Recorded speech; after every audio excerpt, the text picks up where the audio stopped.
Bom, gente, olá a todos. Tive, por motivos pessoais, ter que dar uma alterada aqui no cronograma, então a aula desta terça, que seria síncrona, vai ter que ser gravada também. Então vamos iniciar aqui a nossa aula. Ela vai ser essa aqui, assíncrona. Eu ainda não estou com os meus slides, eu estou aqui com uma página aqui do BIS, que eu vou começar a aula por aqui, para mostrar para vocês uma base de dados bem interessante, que eu não sei se eu já mostrei, eu fiquei na dúvida se eu já não tinha mostrado ou não, mas de qualquer maneira, se eu estou me repetindo, perdão, eu fiquei na dúvida se eu já tinha trabalhado isso com vocês ou não, mas eu acho que não. Daí depois eu pulo para os slides. A aula, o tema da aula, ele segue o da última aula que a gente teve, lá no longínquo 2021, que é seguindo na tese do Blikstad, que ele está comparando, né, a política monetária de Brasil, México, Rússia e Turquia. Então, a aula de hoje ela é o capítulo seguinte da tese dele, é um capítulo menor, com menos informações, e é nele que a gente vai trabalhar. Mas eu vou complementar aqui no início com este site aqui do BIS, esta página, que eu vou mandar o link para vocês depois. Essa aqui é uma base de dados do BIS, que é um compilado de como a política monetária funciona em vários países. Tem aqui um PDFzinho, se clicar ali vai abrir um relatório explicando melhor tudo. E o ponto principal aqui seria aqui no Currency Area Overviews. E a gente tem estes países aqui para poder analisar a política monetária deles, como que ela é conduzida. São 20 países, se não me engano. Então está aqui o Brasil, está aqui os Estados Unidos. E os outros países que o Blikstad usa para comparar, né, na tese dele estão aqui também. Está aqui a Rússia, está aqui a Turquia e o México está em algum aqui. Então estão os três aqui também. Os Estados Unidos, que a gente teve uma aula antes ainda, né, que falava da política monetária dos Estados Unidos, está aqui ele também, está aqui o Brasil. Então os casos todos que a gente tem olhado com mais cuidado estão aqui, mais alguns outros países, né, zona do euro, enfim, tem muitos casos. Vou abrir a página do Brasil, só para vocês darem uma olhada. Primeiro, de onde vêm os dados do BIS? Aliás, antes ainda, né, o que é o BIS? O BIS, traduzindo a sigla, é Banco de Compensações Internacionais.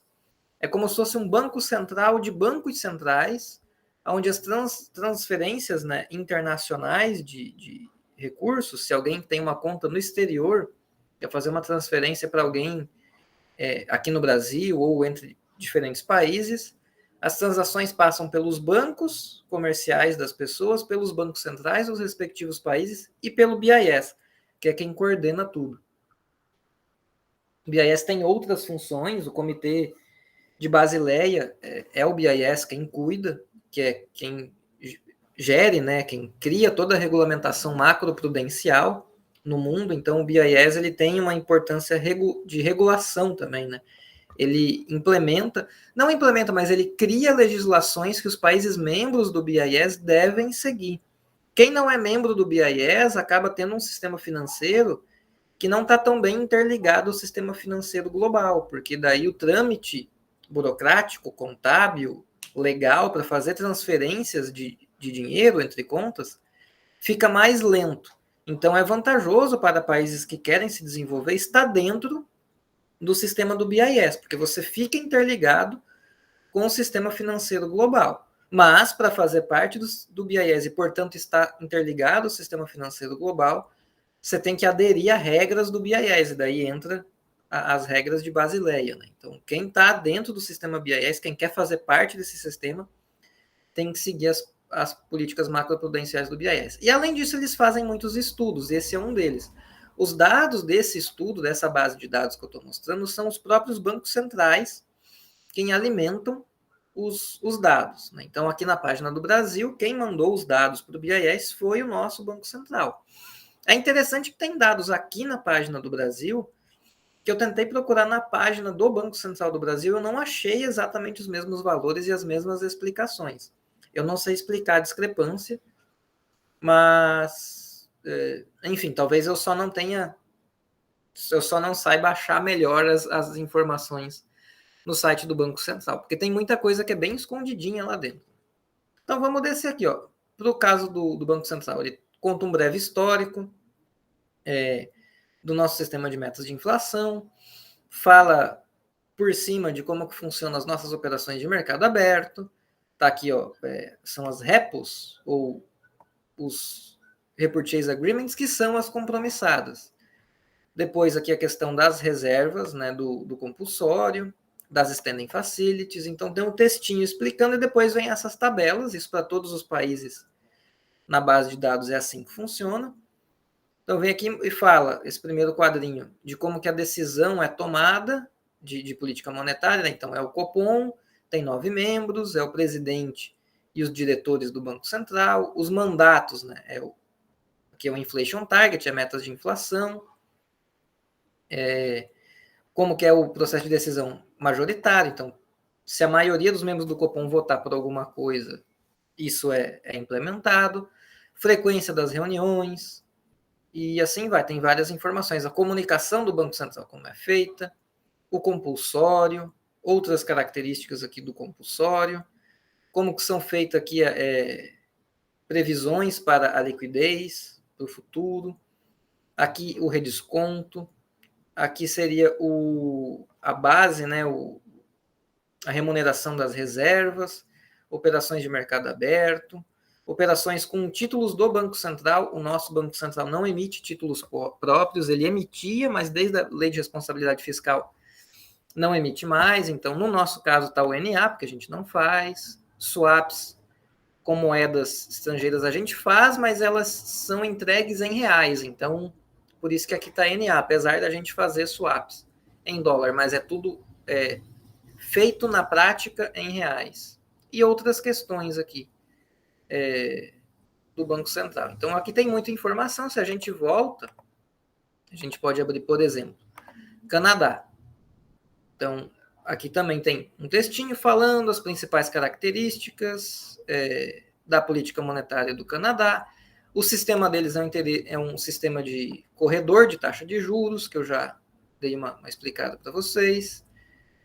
E daí, de novo, vem os mesmos quadrinhos, vem sempre os mesmos quadrinhos. Como é feito, né, a decisão do Comitê de Política Monetária, como que ele é composto, comunicação, daí aqui, ó, compulsório, NA, NA, NA. Por quê? Porque no Canadá não tem o compulsório. A gente tem, eles não têm.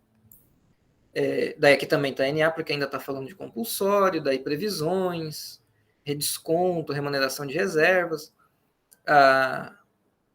as operações de mercado aberto, que lá também são compromissadas, não tem títulos do Banco Central, como nós, outras questões. Então aqui tem muita informação nessa base de dados, e só para terminar, você clica aqui no menu à esquerda em comparação, daí vai demorar um pouquinho aqui para abrir, vou esperar a internet me ajudar. Daí você pode colocar aqui, por exemplo, elementos. Eu quero ver isso aqui, só do compulsório. Daí aparece aqui para a Austrália, como é que funciona. Para o Brasil, daí Canadá, NA, porque não tem. Suíça, como que funciona, né? A principal função, estabilizar a demanda por base monetária. China, gerir liquidez. Reino Unido, não tem. Hong Kong, não tem. Indonésia, e assim vai. Pode colocar qualquer característica daqueles quadrinhos lá que todo país tem, e você consegue dar uma olhada e comparar se for neste menu à esquerda. Bom, uma das opções de trabalho que eu vou dar depois para vocês, no fim da aula, vai ser explorar melhor esta base de dados. Mas fica aí só a informação, compartilhar essa informação e essa base de dados com vocês, porque ela é muito útil, é muito interessante. Lógico, tem o probleminha, tá em inglês, infelizmente, mas acho que vocês já estão acostumados que a informação boa em economia, ela tá em inglês. A não ser que a gente esteja falando de Brasil, daí nesse caso, obviamente vai ser em português. Então é uma base de dados útil para quem tem curiosidade, para quem gosta do tema, para quem quer fazer um TCC ou algo nesse sentido, ou para quem só quer, enfim, dar às vezes está num tédio, né, num ócio que não quer ficar sem fazer nada, dá uma mexida nessa base de dados, só para dar uma brincada e ver como é que é a política monetária em outros países. Bom, indo então finalmente para os slides, Então está aqui de novo, é a tese do Nicholas Blix, está de lá da Unicamp, tese de doutorado dele. Aqui estão só uns prints dessa base, só para não me esquecer de falar. Então, agora entrando de fato na tese do Blixstad, e daí analisando a política monetária para os 4 países. O que foi na aula passada, que é o capítulo anterior? E daí isso aqui eu até confesso que eu fui lendo a tese e preparando as aulas. Então, eu não tinha lido toda a tese antes de preparar as 2 aulas. Hoje eu vejo que daria para ser uma aula só, né, juntando todos os casos. Então, semestre que vem, os alunos de tópicos vão ter uma aula melhor nesse caso. Né? Vocês foram cobaias nesse sentido, acabaram pegando uma aula que ficou desmembrada em 2, podia ser uma.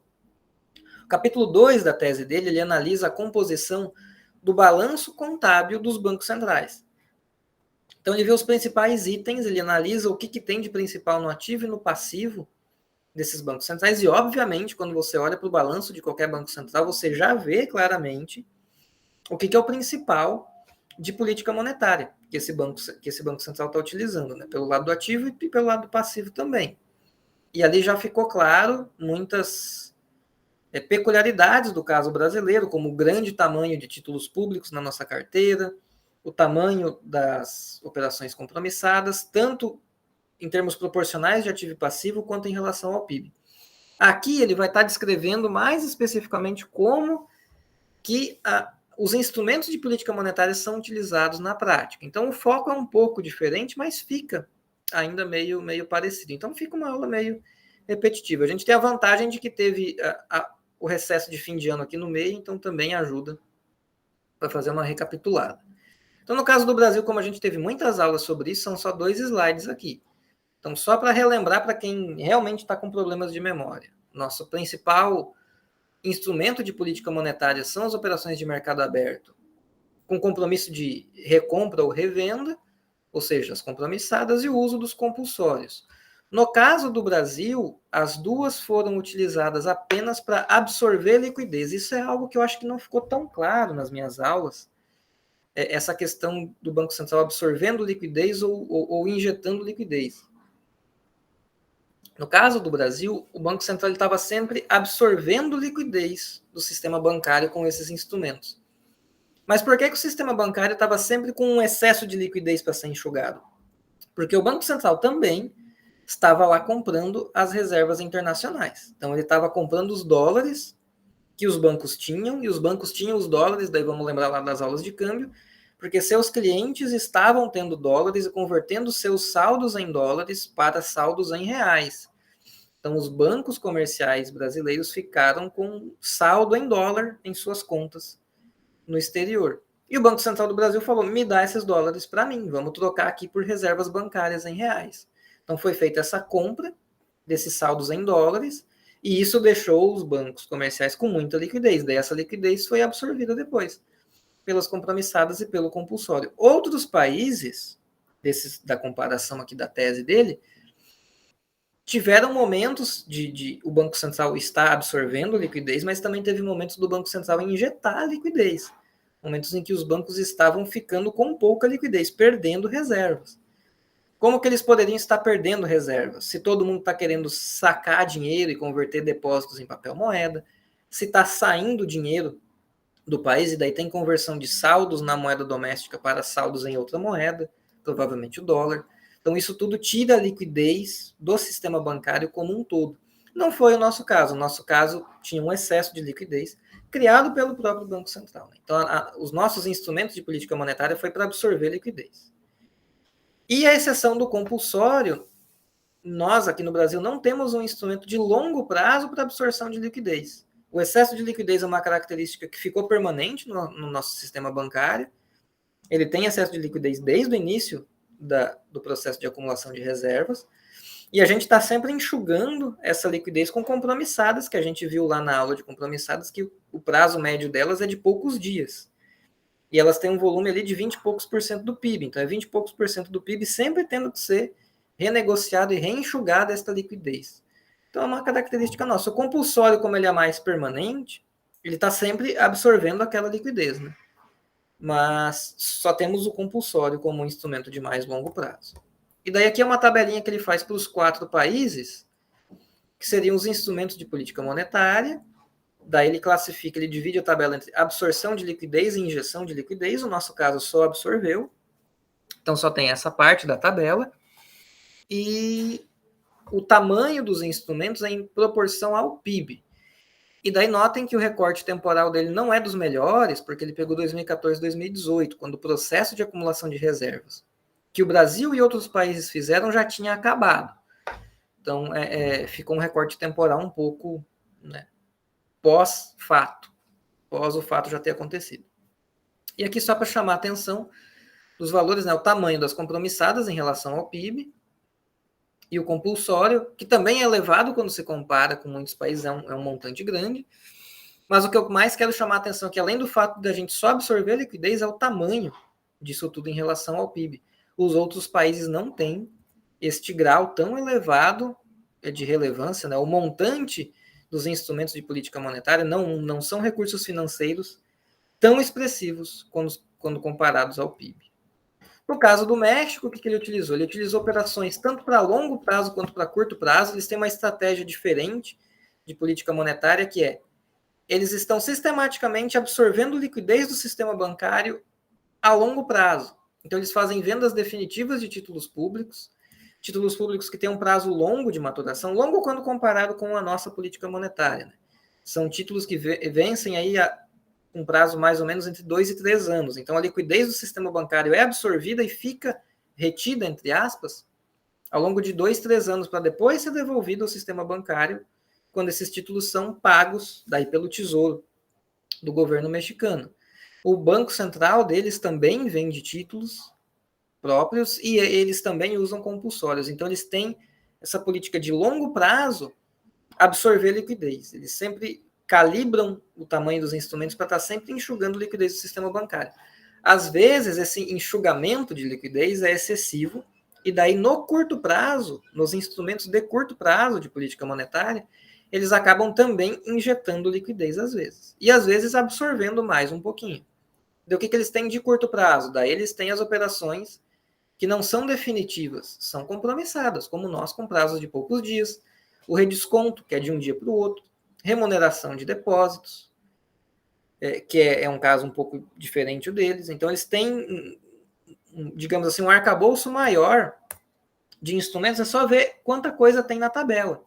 A nossa tinha absorção de liquidez, 2 instrumentos apenas, relevantes, né? Não que a gente não tenha redesconto, isso é importante ressaltar. O Banco Central do Brasil tem redesconto, mas ele não apareceu na tabela porque ele, em termos do tamanho do PIB, ele é irrelevante, é pouquíssimo utilizado. Então, é um instrumento que existe, está ali, mas na prática não influencia em quase nada. Já o Banco Central mexicano ele tem vários instrumentos que são relevantes. Então, para curto prazo, injeção de liquidez compromissadas e crédito, que seria o redesconto. Agora, notem o tamanho, né, em relação ao PIB, é sempre muito pequeno, nada se compara ao que o Brasil faz. E daí, para absorção de liquidez de curto prazo, tem aqui uma remuneração de depósitos, que seriam reservas voluntárias. E só que esse aqui é um caso específico, se não me engano, deixa eu só ver aqui o corredor de reservas. Sim. Como funciona no México? E em muitos países que eles fazem isso. Tem países que têm uma remuneração de reservas voluntárias que basta o banco deixar a reserva lá parada e ela está remunerando. Ela está lá rendendo. Então, todas as reservas voluntárias são remuneradas. Existem outros países, como é o caso do México, que eles fazem um leilão para remuneração de reservas. Daí como funciona? É como se o Banco Central dissesse, a gente vai, sei lá, 100 bilhões de reais em reservas serão remuneradas. O resto não vai. Então, se existe 1 trilhão de reservas no sistema bancário, de reservas voluntárias que estão lá paradas, mas o Banco Central diz, eu só vou remunerar 100 bilhões, os outros 900 bi fica de fora. Esses 100 bi eu vou remunerar qual taxa? Daí ele abre um leilão e daí fica uma competição entre os bancos. Um banco diz, eu quero deixar remunerando se você me pagar 5%. Daí o outro diz, não, mas eu quero 4 para mim já está bom, o outro 3 para mim já está bom. E assim tem uma competição entre os bancos para ver qual que seria a taxa mínima para esses depósitos, essas reservas voluntárias serem remuneradas. É isso que o México faz. Ele abre um leilão e daí os bancos competem entre si, e daí a competição acaba sendo para abaixar, né, essa taxa de juros que o Banco Central remunera das reservas, mas não são todas as reservas. Países como é o caso do Canadá, que eles têm aquele sistema de política monetária que é o corredor de taxa de juros, redesconto em cima, remuneração de reservas embaixo. Nesse caso, qualquer reserva é remunerada, ela é sempre remunerada, não tem leilão, não tem nada. O banco comercial deixa a reserva lá parada, ela está rendendo. É tipo o dinheiro na conta do Nubank. Eu não estou ganhando dinheiro para falar do Nubank, mas eu poderia, mas não estou. Quer dizer, eu não poderia, seria ilegal, mas, né, enfim. Então, para curto prazo, é assim que funciona. Para longo prazo, está aqui venda de títulos públicos, né, da dívida do Tesouro, títulos do próprio Banco Central, que são menos expressivos em relação à venda definitiva de títulos do Tesouro. E aqui o RR é a sigla que ele usou na tese para Required Reserves, que é compulsório. Então aqui dá para a gente ver que o México ele tem opções. Por que é interessante estudar isso, gente? Porque a gente viu todo esse processo que aconteceu no Brasil. A gente está há anos já na situação bizarra das compromissadas com prazo muito curto, remuneradas a taxa Selic, que é mais de 20% do PIB, a cada poucos dias sendo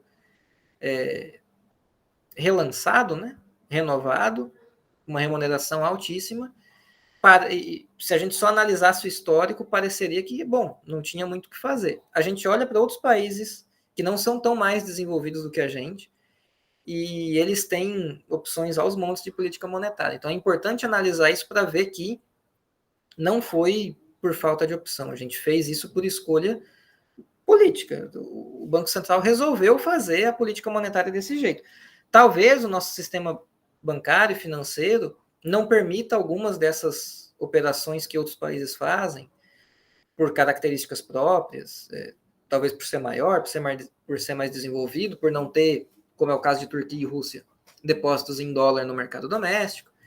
Mas não deixa de ser interessante a gente ver que, bom, tem muitas opções por aí, né? Vários países usam vários tipos de instrumentos de política monetária. Por que a gente só usou compromissadas? Né? Fica aí o questionamento. E vocês vão mais ou menos ter que responder esse questionamento no trabalho. Aqui só para ver o estoque de títulos públicos que utilizados nas operações de mercado aberto. Tem dois tipos básicos de títulos, os CETs e o bondes.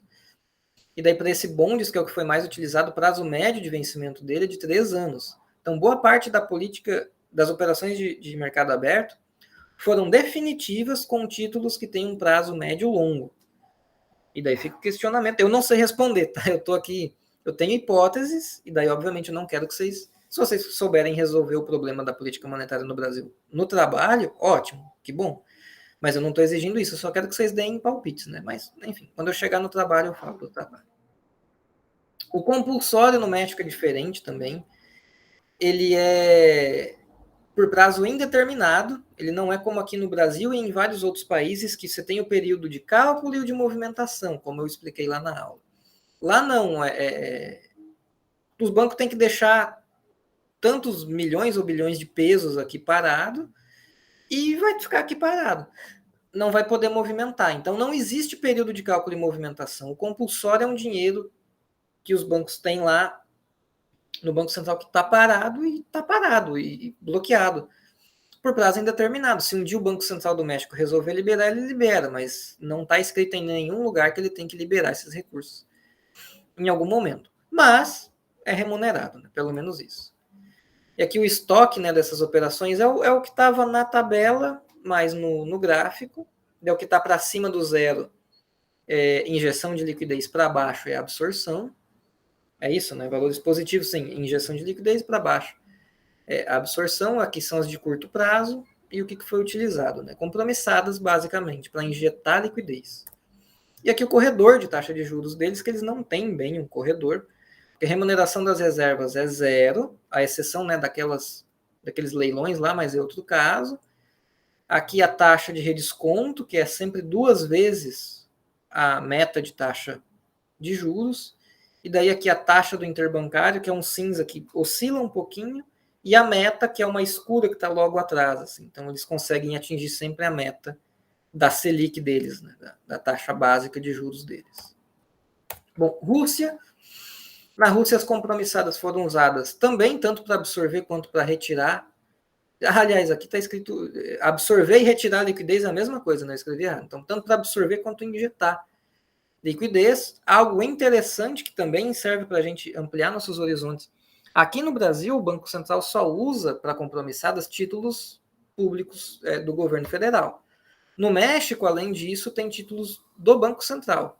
No Banco Central da Rússia, e daí tem um link numa nota de rodapé na tese dele, que ele mostra uma lista muito grande de títulos que o Banco Central da Rússia usa para fazer operações de mercado aberto e compromissadas. Então lá tem título de governos regionais, que seriam os estados, os municípios, empresas. Então, debênture de empresa, o Banco Central da Rússia usa isso como o colateral das suas operações compromissadas.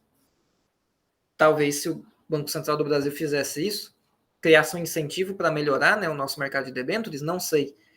Mas é uma opção que se pode pensar, né, sobre isso. Se a Rússia faz, por que a gente não poderia? Né? As compromissadas daí deles também têm prazo muito curto, de 1 a 7 dias. E eles têm esses secured loans aqui, que seria um redesconto, mas é um redesconto ampliado, que aceita um colateral ainda maior. Então, notas promissórias, operações de crédito, é um redesconto mais amplo. Então, eles têm o redesconto, eles têm esse redesconto ampliado. Então, olha aqui quantos instrumentos eles têm, né, para utilizar. De novo, todos em proporção ao PIB, bem pequenos comparados ao caso brasileiro. Então, tem aqui compromissadas para injetar liquidez, tem esses empréstimos mais amplos do que o redesconto. Daí aqui, o próprio redesconto, que também é feito via compromissadas lá, é uma nomenclatura que ele utilizou na tese, porque aqui o redesconto deles, né, eles têm vários tipos, né? Tem os secured loans, as compromissadas. Na tese não ficou bem explicada a diferença entre essas várias questões, mas enfim, são vários instrumentos. Né? E na absorção de liquidez também tem vários instrumentos. Né? Tem leilões de depósito, que é tipo aquele que o México fez, a ideia é a mesma. Vou remunerar, mas não tudo, só uma parte. Títulos do Banco Central Russo, então vejam, México e Banco Central da Rússia tem leilões de depósito, tem títulos do próprio Banco Central, a gente não tem nenhum desses. Aqui nos compulsórios, eles têm lá umas contas especiais e tem uma outra média a ser cumprida. Eles têm várias camadas, né, de compulsório. E aqui o corredor de taxa de juros deles, né, que é diferente, eles têm uma remuneração para todas as reservas bancárias paradas, e além disso eles fazem leilões de depósito. Não é explicado na tese, eu sinceramente não sei como funciona a diferença entre entre esses dois instrumentos. Mas para ver como eles têm muitos instrumentos, né, à disposição. E por fim, o caso da Turquia. Daí ali a política monetária talvez nem devesse ser um espelho para nós no Brasil, porque é uma economia um tanto dolarizada. Pessoas, como a gente viu na última aula, né, podem ter contas em dólar. A política monetária tem várias metas, não é só uma taxa básica de juros. Então, um caso mais complexo, talvez a gente não devesse se espelhar neles, mas mesmo assim, né? Só para ver como funciona. As compromissadas injetam liquidez, tem prazo de vencimento de 1 semana. Tem 2 tipos de redesconto também. Eles têm um redesconto que é ofertado no início do dia e um que é ofertado ao final do dia. Isso aqui é algo que eu explorei, que eu não falei para vocês na aula, até porque é um tema que eu estou entrando faz pouco tempo. Mas quanto mais se estuda, mais a fundo vai no estudo de como as operações, os instrumentos de política monetária são utilizados, mais detalhes, obviamente, você vai ter. E tem um debate muito grande, né, muita discussão sobre o que é o ideal, que é em qual momento do dia o Banco Central vai fazer alguma determinada política monetária. Então, vai fazer de manhã cedo, quando o mercado está abrindo? Vai fazer no meio do dia? Vai fazer no fim do dia, quando o mercado financeiro está fechando? Então, tem muito debate sobre isso. Qual o timing de cada instrumento? Então, por exemplo, aqui no caso da Turquia, eles têm um redesconto mais barato que é ofertado de manhã, ou seja, quando o mercado financeiro está abrindo e os bancos ainda não sabem direito quanto de reservas eles vão precisar, porque o dia não correu, eles não sabem quantas transferências serão feitas entre os bancos, quem que vai fechar deficitário, quem vai fechar superavitário. Então tem um redesconto barato de manhã e um redesconto caro ao fim do dia, quando o mercado está fechando, que é só para realmente fechar a posição dos bancos deficitários que não conseguiram nada no mercado interbancário. Então, só para lançar mais essa informação para vocês também, que é um grau a mais, né, de complexidade, de debate na questão da implementação da política monetária, que eu não explorei aqui, um pouco por ignorância própria, mas também essa literatura está toda em inglês, eu não conheço nada, nada mesmo em português sobre esse debate, né, de em qual ponto do dia cada instrumento será utilizado. E daí aqui os instrumentos, né, eles não têm tanto quanto México e Rússia. Então aqui as compromissadas e daí os dois redescontos, né, o que é ofertado de manhã, o que é ofertado à noite. E de absorção de liquidez é o compulsório em lira turca. Lembrando da aula passada, eles têm um compulsório em dólar também, né, mas ficou de fora aqui. Então, comparativo breve entre eles, esses 4 casos, para encerrar. O Banco Central do Brasil usa basicamente compromissadas e compulsórios para absorver liquidez, tudo de curto prazo. E quase nada com moeda estrangeira, mesma coisa do Banco Central do México. Só que, à exceção do Brasil, todos tanto absorvem quanto injetam liquidez, todos têm mais instrumentos utilizados do que a gente, e o prazo, a Turquia também é de curto prazo, mas México e Rússia têm operações de política monetária com um prazo um pouco maior do que o nosso. Então tem vários níveis, né? Se for olhar por moeda estrangeira, o Brasil parece muito com o México. Se for olhar pelo prazo, a gente parece mais com a Turquia. Então tem várias comparações possíveis. Talvez o caso mais distante da gente seja a Rússia mesmo, né? A gente tem pouco a ver com o caso deles. Então aqui em tamanho do PIB, na aula passada teve esse mesmo gráfico, mas em proporção do ativo e do passivo. Então, para a injeção de liquidez, não tem Brasil, porque a gente não injetou, a gente só absorveu, em proporção do PIB, e quem está mais alto aqui no início do período que ele analisa é o Banco Central da Rússia, mas muito brevemente todos ficam ao redor de 5%, né, do PIB, e na absorção de liquidez está todo mundo de 10% para baixo e nós lá ao redor de 25% do PIB, somando, né, os nossos instrumentos de absorção de liquidez. O APM é Operações de Política Monetária. Né? Então, todas elas. Daí, no nosso caso, é compromissada mais o compulsório. Então, para mostrar que o nosso caso ele é bem distinto. Né? Ele é único nesse sentido. Né? No tamanho das operações, ele não tem comparação. Bom, gente, trabalho, então, para encerrar esta aula gravada. Tem uma lista aqui com 3 questões, vocês vão escolher 2 para responder. Ou o que dá no mesmo, escolher uma para não responder. Então, a primeira questão, considerando a condução da política monetária, quais as principais diferenças que você destaca entre Brasil e outras economias emergentes? Daí aqui pode se basear só na tese do Blixted, se quiser, porque ela está em português, enfim, dá para escrever só em relação a isso. Outra questão, qual a opinião que vocês têm sobre as nossas escolhas de política monetária nas últimas décadas? Você avalia que a gente acertou nas nossas decisões?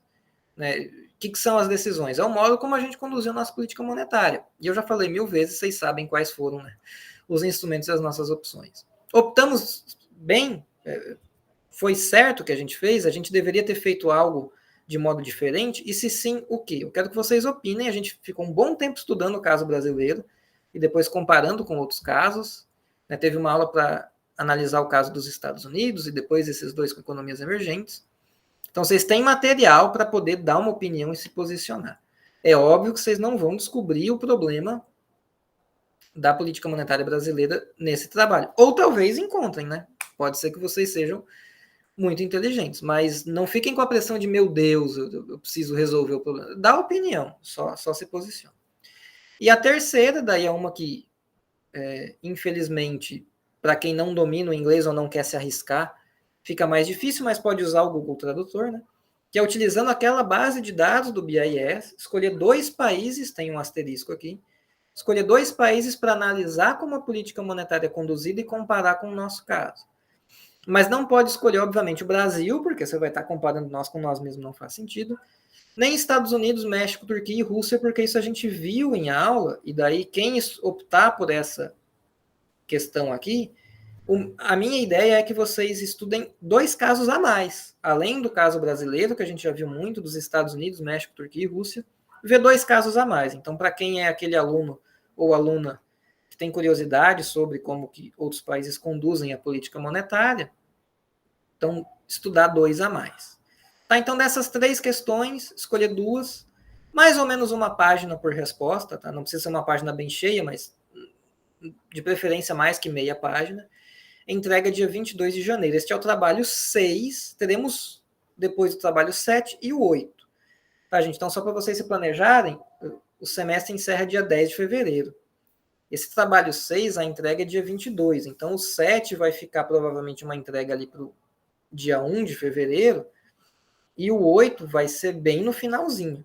Vai ser quase acabando, meio que junto com as provas que vocês devem ter das outras disciplinas. Enfim, informando desse cronograma só para vocês saberem. E o cronograma das nossas aulas, eu vou escrever no sistema, então vai estar escrito lá, mas quinta-feira é a aula, aquela que não é aula, é reservada para fazer o trabalho, tá? Mas quando vocês estiverem assistindo o fim desta aula, vocês já vão ter lido o que está lá no sistema, tá certo, gente? Então é isso, espero que vocês tenham gostado dessa aula. Desculpa não ter conseguido dar ela de modo síncrono, realmente foi um imprevisto. E daí a gente se vê de modo síncrono. No momento que eu estou gravando, eu não sei exatamente ainda a data, mas quando vocês forem assistir lá no sistema já vai estar certinho.